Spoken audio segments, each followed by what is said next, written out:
everyone, welcome back. To all my new subscribers, welcome, thank you for being here. I hope you're enjoying watching the little daily journey at the minute of seeing how I'm creating this new gown. And thanks to everyone who is here every day as well and is commenting and liking these videos and watching and following my progress and process. So this is how we left this dress yesterday. So it's the lining made up and then I've got the second layer of the lining. Today I'm going to show you how I join those two layers together and create my boning channels and then add the boning. And then once that's done, I can finish off the centre back and decide on my fastening and put the last go day in the back seam. So the first thing I'm going to do while it's still on my dress form is take my air erasing pen, you know the one, I use it all the time, and I've got my original corset pattern that I altered to make the pattern for this. And I'm just going to use this to mark where the bottom of the corset would have come before I extended it into the full dress pieces, because that's where my boning is going to come down to.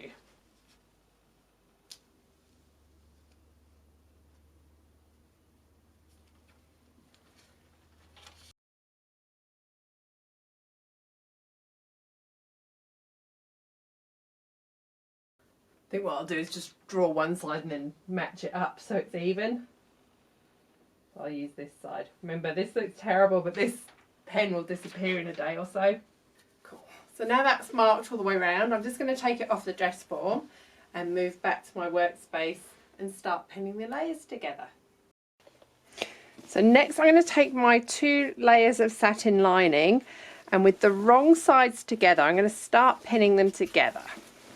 So I'm going to pin around or along the top first.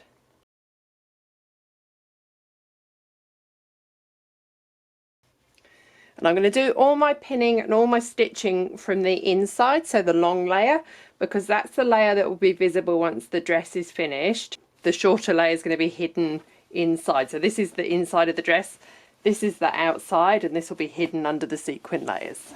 So I'm just matching up my seams and pinning right through all the layers, making sure they're completely lined up. So this is where your accurate cutting is really important. If you cut this really accurately, it should line up no problem.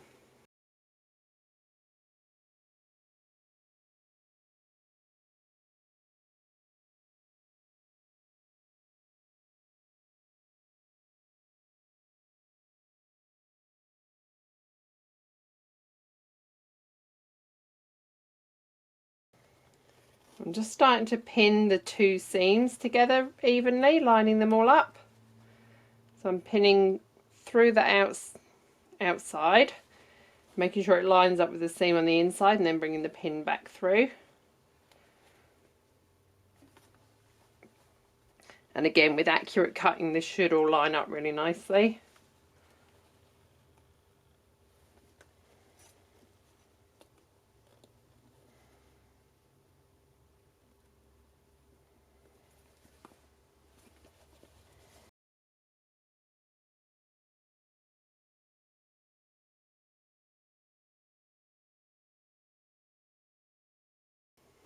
Okay, so that's all my layers joined together with the right sides on the outside at the top. So next I want to stitch down through all the layers down to where I've drawn this line. So I need to start pinning. I tend to pin and then stitch so I don't end up with quite so many pins in at one time. It's easy to snag things that way. So let's start with this side front seam up over the bust. So I'm just going to keep putting the pin through, check that it's lined up, and then bring it back. I'm just going to put one extra pin just below where I'm stitching down to, just to hold it nice and straight. Okay, so now I've got all those pins in, I'm going to stitch right inside the seam. So I'm going to stitch in the ditch, and then I'm going to stitch down both sides where I've got this line of stitching as well to join the two layers together really securely. And I'm going to stop my stitching at my purple line here. I'm going to do all my stitching lines going from top to bottom, and I'll do the same for all of the seams and all of the lines of stitching, because I don't want things to shift as I sew. So if you sew some from one way and some from another, it can end up warping a little bit like this, you know, 'cause sometimes it can sort of ride a little bit under your machine. So I try and sew all of this part top to bottom, so if there is any movement, it's all going the same direction.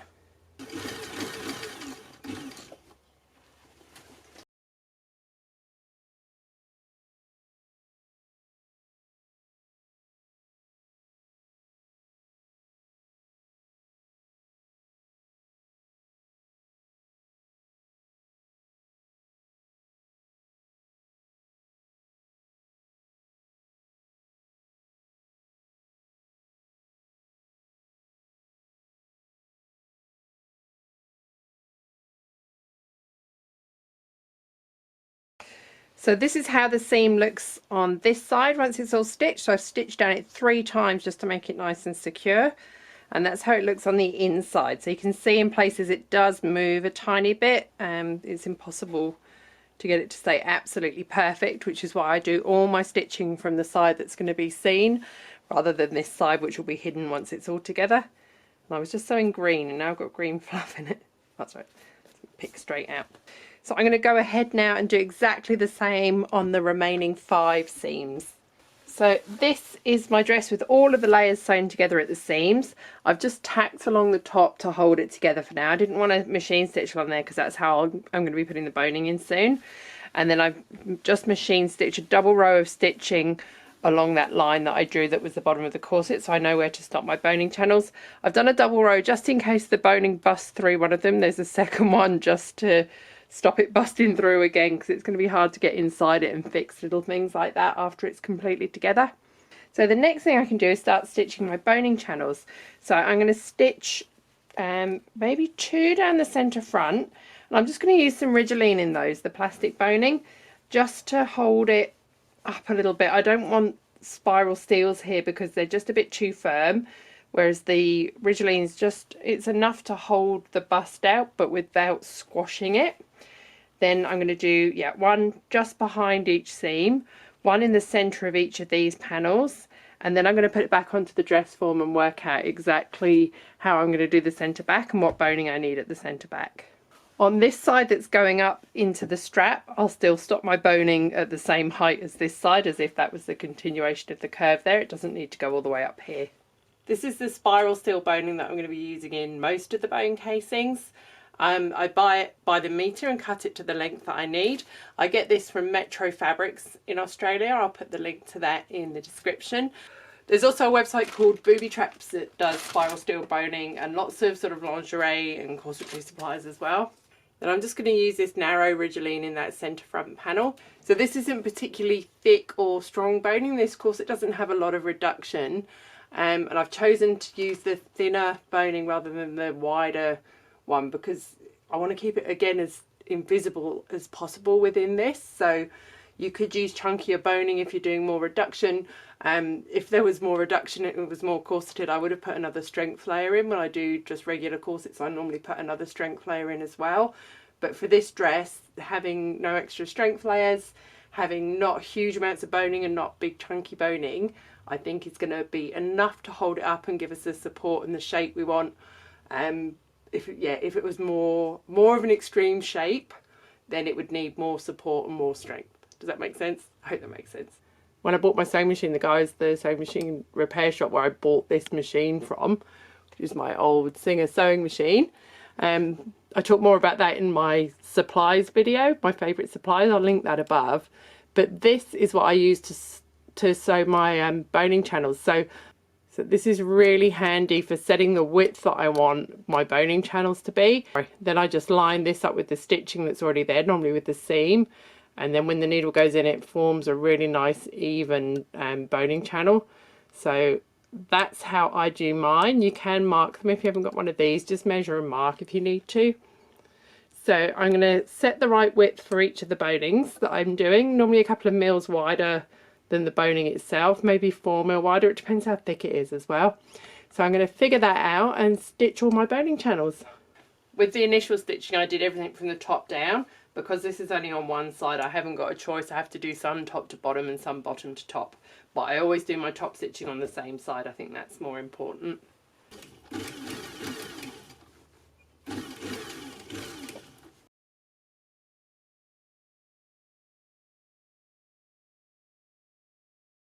So there's our first boning channel down that outside of the bust seam on that side. So I'm going to use exactly that technique now to sew all the rest of my boning channels in. Okay, so here's the top of the dress with all the boning channels sewn in. So you can see I've got 1, 2, 3, 4, 5, which will be spiral steel either side, and then the one that's just going to have the ridgeline because it just needs to be that little bit softer there. You can see this interfacing still bubbling off here, and it's made sewing these smooth pretty much impossible. I'm hoping they smooth out a little bit once they've got the boning holding them vertically. But yeah, that that interfacing, I definitely won't be using that again. It's just, yeah, it's bubbled all over the place, and I've done some really wobbly stitching. Anyway, it's not perfect, but it's okay. And considering this is something new that I'm trying, it'll be fine for the inside of this dress, and it'll be fine for me to work out whether this technique works. Next, I'm going to cut and tip my boning and put it in, and I'm going to stop about 2 centimeters from the edge because this is my seam allowance for when I join the inside and outside together. I've talked quite a lot about how I cut and tip spiral steel and straight steel boning in past corsetry videos, and I'll go over it again when I start doing the corset tutorials, like the corset basics tutorials. So I'm not going to show you this now. I'm just going to do the boning off camera because it's quicker than me trying to lean around a camera. And yeah, go and click the link above to my corsetry playlist, or if you hang on when I do my corset videos, I'll talk about it more then. Here's how it looks with all the boning sewn in. So this is the inside of the dress, and then that's the side that will be the outside that the sequin layer is going to go over. So you can see how much smoother it is as soon as the boning goes on. So next I'm going to stitch up the back and put that last godet in, and then I can put it onto the dress form and have a look, see how it looks, and start thinking about how I'm going to do it up at the back. Okay, so this is the 2 layers of lining joined together with all the corset boning in as well, and this is how it's looking. And this is the back. I've just pinned the zip in for now just to see how that works. Let's move in closer. So I think the zip in this layer is going to work absolutely fine, so it would be like it is now. And then the sequin layer would also zip up with a separate zip.